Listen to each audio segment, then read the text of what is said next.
Hello everyone, welcome to our Kenen Talk. So in our topic today, we are discussing on antenatal care.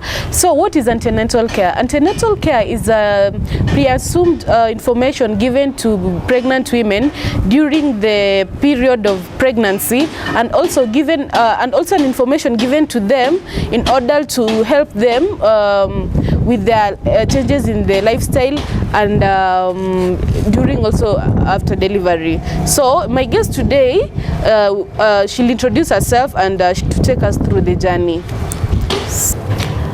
Okay, thank you so much, Evelyn, and I'm really grateful to be part of this program today. And my journey has been so good, and I would advise women to if you realize that you're pregnant, it's important from the first day you realize that you're pregnant, it is important to take care. You just have to be careful about yourself. Maybe take good care of your body, since you're carrying somebody in you, and you have to also take care of that baby. So it's also wise to be really, really, really careful. Mm-hmm. Okay, just on that point that you've just mentioned, okay, during the period from day 1 until from the end of the 9 months, so during that period, when is the best time now to start going for the antenatal care to see the doctors? Okay, it really doesn't have an exact time. It just depends on you. But as for me, I would advise women, you should start it as early as possible. Though for most women, they prefer starting maybe when the baby is 5 months old. Yeah, because some of them, they're usually if I start early, I will end up spending more money attending the visits, because most of the time when you visit the clinic, there is a certain amount of money that you have to pay for the checkups. Yeah, so most of the people, most of the women, they're just, if you don't have complications, it's also good. It will now depend on you. So most of the women, they don't start it immediately. But if you have complications, or you feel like there's something wrong with you, it's important to start early. Yeah. In which best way do you think the pregnant women should be treated? I think pregnant women, that should not be actually a point of having a debate on it. Immediately you see a pregnant woman, you should respect that woman. For one, she's carrying somebody who is very important, and maybe this person will be one of the prominent people in the society. So for me, pregnant women should be given a lot of respect. Yeah. And also, okay, we also have teenage pregnant children they're still teenagers, they're not above 18 years old, and sometimes society tends to put a finger on them, and this makes some of them to even do an abortion. What do you say about that? As for me, I think also I can blame the society, since in the moment a teenage girl gets pregnant, he or she develops some form of stigma. She can be what will the people say about me? And also maybe the parents took it negatively, because to them they'll feel that she has ashamed the family. Especially the blame goes to the mother. So when this teenage girl realizes that she has maybe made some blunder, or shaming the parents, the mother especially, so she doesn't feel comfortable having the pregnancy. And again, we have the teenage girls who get pregnant, it was not they didn't expect it, and maybe you've told the responsible person that you're pregnant. Then that boy, for instance, if it's a boy, he says that pregnancy is not his. So those are the things that bring all about issues of abortion. Yeah, and how many ultrasound do you have during pregnancy? It all depends, but and also it depends on the facilities that you go. Like recently I was talking to one of the radiologists, and she was I was really concerned and asked her, because for me I've gone for one, and I was like, should I do another one? Because I've had several cases like women go and they don't get like the best, they don't get, how do I call it? They're not comfortable with the results after going there. So they would like to go for a second opinion. And okay, as much as sometimes you might want to make the pregnant women not to, at least to have just enough time to rest during that period, and also we also have those single parents that they are the breadwinners to their families, like, and this forces them at least to work extra miles in order to provide something on the table. And during this period, how like which kind of household chores do you think like pregnant women should avoid? The household chores that you should mostly avoid, you should avoid like bending so much, to avoid like straining your back. And maybe if you're forced to do some household chores, maybe like cleaning the house, it's advisable to use a mopper, like you don't bend when you're cleaning the house. And maybe you should not also stand for long hours if you're washing utensils, if you're at a position of maybe sitting down and washing. And maybe avoid also piling a lot of work, because this will make you like work extra hours or other time. Okay, there's someone in the home like watching us right now, and they would like to see, okay, at least to know where can they access these antenatal care services given out. Antenatal care is given countrywide. We have them in clinics. We have also midwives. At times they can guide you. So it just depends on your choice where you would want to go, and again depending on the income that you have. But again, we also have places where it's for free. If you have an NHIF card or the Linda Mama card.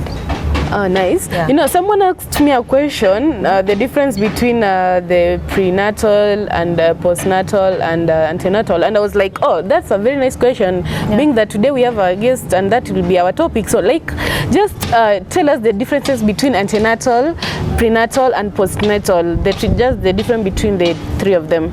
Okay, as you mentioned earlier, antenatal is the care given to both you, the pregnant woman, and the child. Immediately you realize that you're pregnant. That is the care you're given.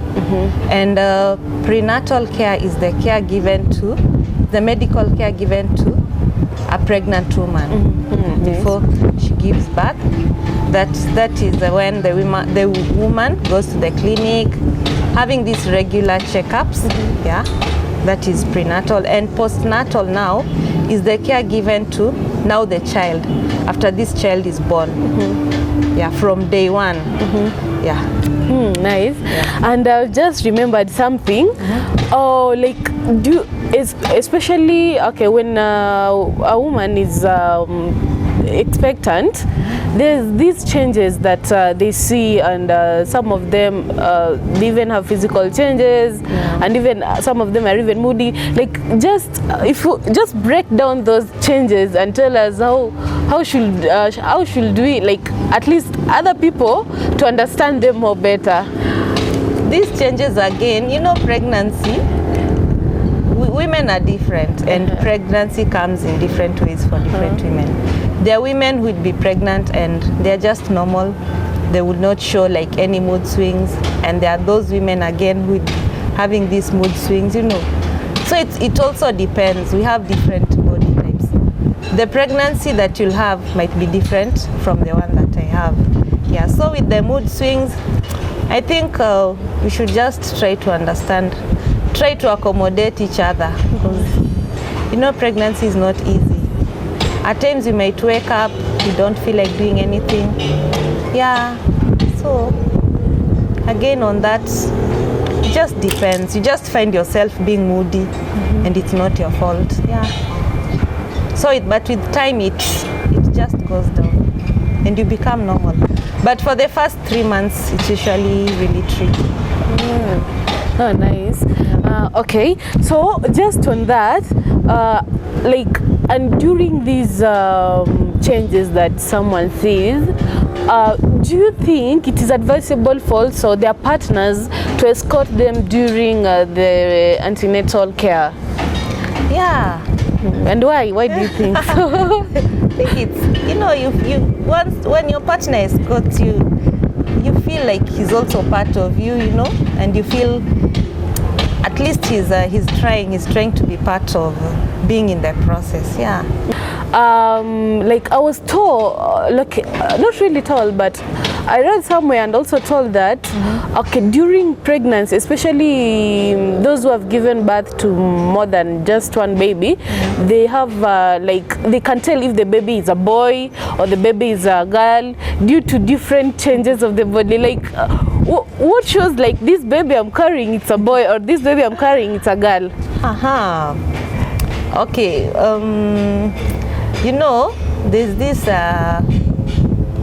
There's this thinking that people usually have, if you're carrying a girl, the girl usually lies on the left side and the right side, and the boy on the left side.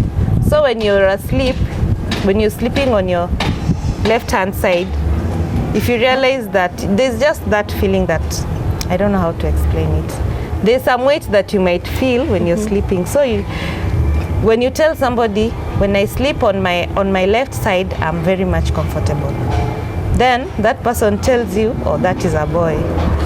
If I sleep on my right side, I feel comfortable, that is a girl. Yeah. So these are some of the things that tell somebody this is a boy or a girl. And again, when you're having a boy, they say you are carrying low, your stomach, is it stomach? Yeah, it's usually on the lower side.